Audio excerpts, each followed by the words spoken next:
Hello friends, welcome to my channel. आज हम vice president को अच्छे से डिस्कस करने वाले हैं। वाइस प्रेसिडेंट जो है सेकंड हाईएस्ट ऑफिस अपने पूरे कंट्री में होल्ड करके रखता है। सेकंड रैंक होता है प्रेसिडेंट के बाद ऑफिशियल वारंट के साथ, और प्रेसिडेंसी मतलब अपनी ऑफिशियल वारंटी के साथ, वारंट के साथ वो अपनी मौजूदगी को दिखाते हैं। और जो उनका ऑफिस है वो अमेरिकन लाइंस पर मॉडल किया गया है। चलिए अब बात करते हैं इलेक्शन का। तो इलेक्शन कैसे होता है? जो वाइस प्रेसिडेंट है और प्रेसिडेंट है, दोनों का इलेक्शन जो है सेम होता है। लेकिन जो वाइस प्रेसिडेंट है और प्रेसिडेंट है, उन दोनों का इलेक्शन पब्लिकली नहीं होता है। उनका इलेक्शन इनडायरेक्ट वे में होता है, इलेक्टोरल कॉलेजेस के द्वारा। He is elected by the members of the electoral college. Elect किसके द्वारा होता है? इलेक्टोरल कॉलेज से होते हैं। लेकिन जो इलेक्टोरल कॉलेज होते हैं, प्रेसिडेंट के इलेक्शन में अलग होते हैं और वाइस प्रेसिडेंट के इलेक्शन में अलग होते हैं। दो रिस्पेक्ट्स है, ठीक है? कैसे कैसे? State legislative assembly vice president के में नहीं होता है, लेकिन प्रेसिडेंट के इलेक्शन में होता है। Nominated and elected members vice president के में दोनों होते हैं। पार्लियामेंट के नॉमिनेटेड और इलेक्टेड मेंबर्स वाइस प्रेसिडेंट के दोनों होते हैं, लेकिन प्रेसिडेंट में वो चीज नहीं होता है, सिर्फ इलेक्टेड मेंबर ही रहते हैं।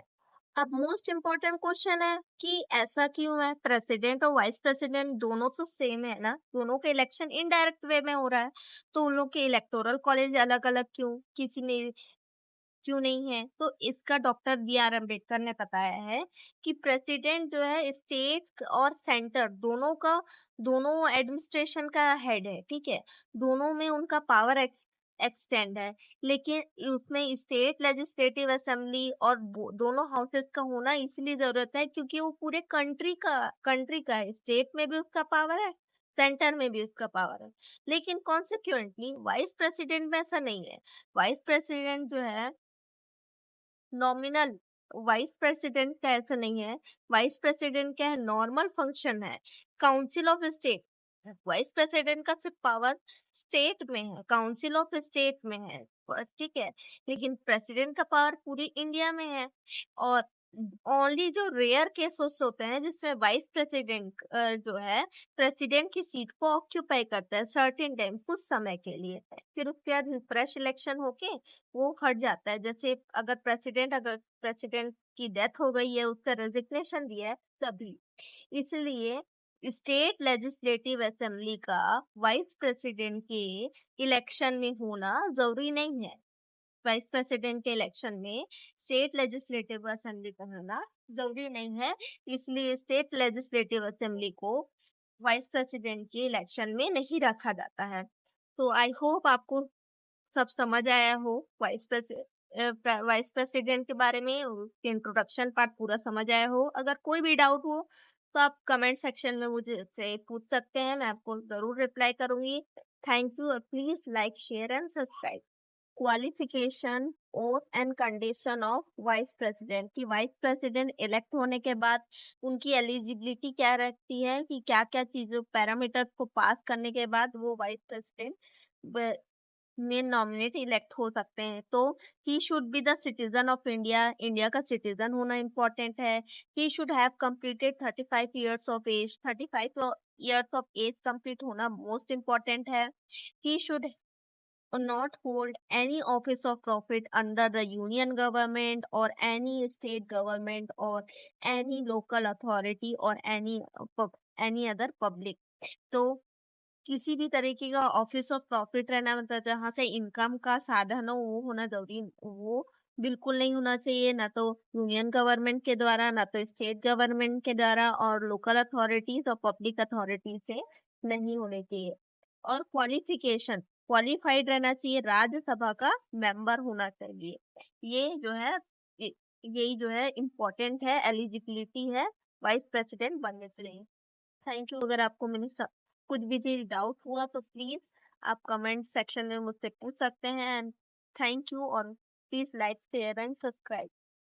Oath and affirmation, oath and affirmation में है कि वाइस प्रेसिडेंट जो है अपने ऑफिस को ज्वाइन करने से पहले एक ओथ लेते हैं, शपथ लेते हैं। तो वो शपथ ये है कि to bear the true faith and allegiance to the constitution of India. मतलब जो भी वो काम करेंगे वो पूरे अच्छे विश्वास के साथ और बहुत अच्छी तरीके से इंडिया के लिए करेंगे, ठीक है। अब to faithfully discharge the duty of his office, अच्छे से अच्छी तरीके से अपनी ड्यूटी का निर्वाह करेंगे, मतलब अपनी ड्यूटी को पूरी तरीके से निभाएंगे। यही ये जो फेथ है ये प्रेसिडेंट, और जब तक प्रेसिडेंट की पोस्ट खाली रहती है तब तक उनके बिहाफ में जिस पर्सन को अपॉइंट किया जाता है वो पर्सन प्रेसिडेंट और वो कुछ लोग मिलके ओथ एंड अफर्मेशन जो है करते हैं। वाइस प्रेसिडेंट उन लोगों के सामने शपथ लेते हैं। Condition of office, he should not be the hold any office of profit. अब कंडीशन क्या है ऑफिस ज्वाइन करने का, तो ये है अगर आप वाइस प्रेसिडेंट इलेक्ट होते हैं तो आप किसी भी तरीके का ऑफिस ऑफ प्रॉफिट नहीं रहना चाहिए, मतलब किसी भी दूसरे सोर्स से आपका इनकम का कोई आय नहीं रहना चाहिए। He should not be the member of the either house of parliament और हाउस ऑफ स्टेट लेजिस्लेचर। ना तो वो पार्लियामेंट के किसी हाउस के मेंबर होने चाहिए, ना तो स्टेट लेजिस्लेटिव के मेंबर होने चाहिए। अगर कोई पर्सन अगर कोई पर्सन वाइस प्रेसिडेंट इलेक्ट होता है तो अगर उसका कोई संबंध किसी दूसरे हाउस से है, मतलब किसी दूसरे हाउस में उसका कोई भी पोजीशन होगा, जिस दिन वो वाइस प्रेसिडेंट की पोस्ट को और ऑफिस में इंटर करेगा उस दिन से उसको उस पोजीशन को छोड़ना पड़ेगा। ये है कि वाइस प्रेसिडेंट को कोई किसी तरह की ऑफिस ऑफ ऑफिस होल्ड नहीं करना है। और वाइस प्रेसिडेंट जिस दिन से ऑफिस में इंटर करेगा, जिस डेट पे ऑफिस पे इंटर करेगा, उस दिन से उसे किसी भी ऑफिस ऑफ किसी भी हाउस से या स्टेट लेजिस्लेटिव का हाउस का कोई मेंबर हो या बोथ हाउसेस का जो मेंबर होगा वो नहीं रखना है उस पोजीशन से। रिजाइग्नेशन देके वाइस प्रेसिडेंट की पोस्ट को अब वाइस प्रेसिडेंट की टर्म एंड वैकेंसी कितने की होती है, तो वाइस प्रेसिडेंट का जो ड्यूरेशन टाइम होता है वो 5 ईयर्स का होता है। जिस दिन से वो ऑफिस इंटर किया रहता है उस दिन से लेके 5 साल तक वो अपना ऑफिस संभालता है। रेजिग्नेशन प्रेसिडेंट को वो किसी भी टाइम दे सकता है, अगर उसका 5 ईयर्स का ड्यूरेशन कंप्लीट भी नहीं हुआ है तो भी वो रेजिग्नेशन दे सकता है। अब वाइस प्रेसिडेंट रिमूव कैसे होगा, तो वाइस प्रेसिडेंट को अगर उसके टर्म से कोई अगर प्रेसिडेंट कोई क्लेम करता है, कोई रेजोल्यूशन पास करके अगर रिमूव करवाना चाहता है तो करवा सकते हैं उसके टाइम ड्यूरेशन से पहले। फॉर्मल इम्पीचमेंट प्रोसेस का कोई भी एविडेंस नहीं है या कोई भी मेंशन नहीं है कॉन्स्टिट्यूशन में कि फॉर्मल इम्पीचमेंट प्रोसेस हो सकता है। रेजोल्यूशन पास हो सकता है, किसी भी रेजोल्यूशन पास कर सकते हैं। मेजोरिटी पास बाय राज्यसभा की मेजोरिटी ज्यादा इंपॉर्टेंट है। अगर कोई चाहता है कि वाइस प्रेसिडेंट को हटाना है तो मेजोरिटी किसकी, राज्यसभा की लगेगी। मेजोरिटी राज्यसभा की चाहिए और एग्रीड पास लोकसभा की चाहिए। इफेक्टिव मेजोरिटी किसकी रहेगी, राज्यसभा की रहेगी। सिंपल मेजोरिटी लोकसभा की रहेगी। अब बात आता है कि ये रेजोल्यूशन पास कैसे होगा, तो रेजोल्यूशन पास तभी होगा जब तक 14 डेज का एडवांस नोटिस नहीं जाएगा, तभी रेजोल्यूशन प्रोसेस स्टार्ट होगा, तभी ये पास हो सकता है रेजोल्यूशन प्रोसेस। जब तक 14 डेज का नोटिस वाइस प्रेसिडेंट को नहीं जाएगा तब तक रेजोल्यूशन प्रोसेस पास नहीं होगा। कॉन्स्टिट्यूशन में उसके रिमूवल का कोई भी मेंशन नहीं है, लेकिन 5 साल के बाद भी अगर कोई वाइस प्रेसिडेंट अच्छा काम कर रहा है या उसकी प्रेसिडेंट से अच्छी बनती है, वो अपने समय में अच्छा काम कर रहा है 5 साल में, तो वो 5 साल के बाद भी एक्स्ट्रा वो काम कर सकता है। उसको अपने सक्सेसर के दौरान, अपने अच्छे चरित्र के दौरान वो काम कर सकता है 5 साल के बाद भी। हाँ, वैकेंसी ऑफ ऑफिस क्या होती है कि मतलब वाइस प्रेसिडेंट की पोस्ट कब कब खाली रह सकती है, तो जब वाइस प्रेसिडेंट का पूरा 5 ईयर का टेन्योर जब एक्सपायर हो जाएगा तब वाइस प्रेसिडेंट की पोस्ट खाली रहेगी। अगर वाइस प्रेसिडेंट रेजिग्नेशन दे देता है तो वाइस प्रेसिडेंट की पोस्ट खाली रहेगी।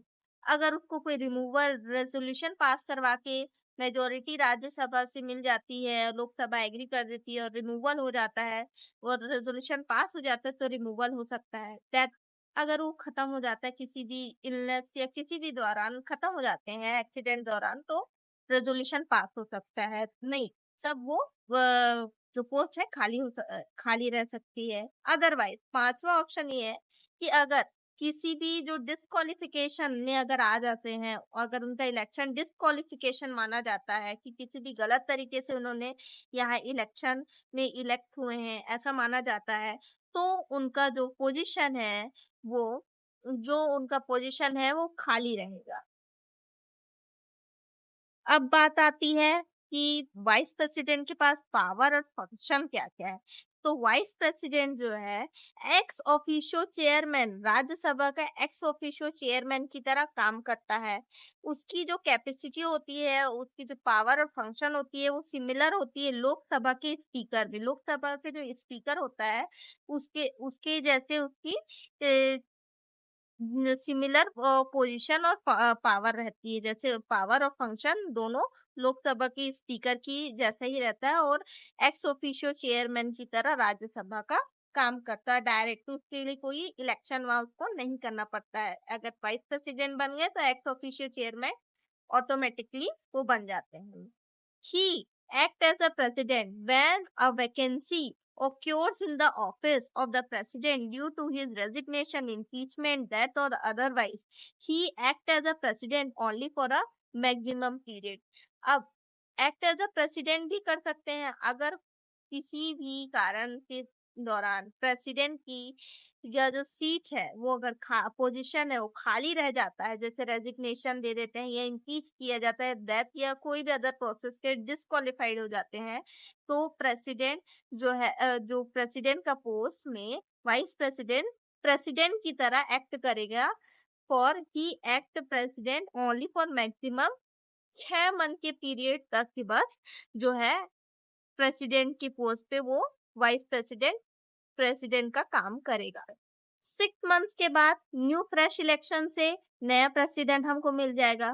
फर्दर अब ऐसा भी हो सकता है कि वाइस प्रेसिडेंट जो मतलब जो प्रेसिडेंट है अभी जो है वो किसी कारण से अपना काम को नहीं कर पा रहे हैं, अपने फंक्शन को पूरा नहीं कर पा रहे हैं, इलनेस या एब्सेंस के द्वारा, किसी भी अदर केस के द्वारा, तो वाइस प्रेसिडेंट जो है उनका फंक्शन को, उनके जो काम है उसको पूरा करने के लिए कुछ समय तक प्रेसिडेंट के पोजीशन में जाएगा और प्रेसिडेंट जो है तब तक छुट्टी ले सकते हैं। बस उनके काम को संभालने के लिए वो प्रेसिडेंट बने नहीं रहेंगे।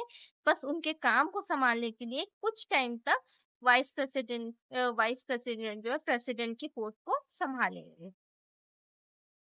फ्रेंड्स, ये पूरी डिटेल्ड इंफॉर्मेशन है वाइस प्रेसिडेंट के बारे में। अगर आपको कोई भी प्रॉब्लम आती है, कहीं पर कुछ समझ नहीं आता है, तो आप फिर से वीडियो देख लीजिए या तो मुझे कमेंट सेक्शन में भेज दीजिएगा, मैं आपका रिप्लाई ज़रूर करूँगी। एंड आपको अगर मेरी पूरी एक्सप्लेनेशन अच्छे से समझ में आए तो please like, share and subscribe. Please support me.